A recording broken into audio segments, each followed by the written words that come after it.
Padilla. Last week, Cinema News put Daniel Padilla on the spotlight as he talked about the status of his relationship with Princess and our leading lady, Catherine Bernardo. And this is what Daniel had to say. Okay naman po kami. Steady lang.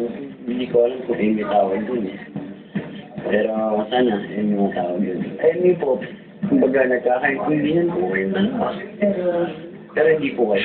This week, it's Catherine's turn on the controversy hot seat. Cinema News caught up with Catherine as she shares the latest about her special friendship with Daniel. Catherine admits she was surprised at how vocal Daniel has been about his actor's feelings for her.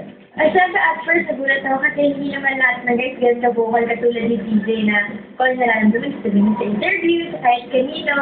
Pero nakakatuwa kasi makikita mo kay DJ na hindi naman siya nabubola or something. When asked if she feels that Daniel is sincere with his words, Catherine says, Makita mo na sincere naman siya. So ako naman, siyempre pag isang babae, nakakapagod na may nag-a-admire sa yung mga lalaki or may nag-aamas yung lalaki at nakita mo na tweet ka na na maayos, ganyan. Parang respeto din sa akin. as for the real deal with her and Daniel, Catherine had this to say. Parang siguro sabihin kong best friend ko talaga si DJ. Siya yung pinaka-close ko na, lahat naman sila, pero sa mga guys kasi siya yung parating ang samuan and very aalagaan siya. So, kita ang very special friend.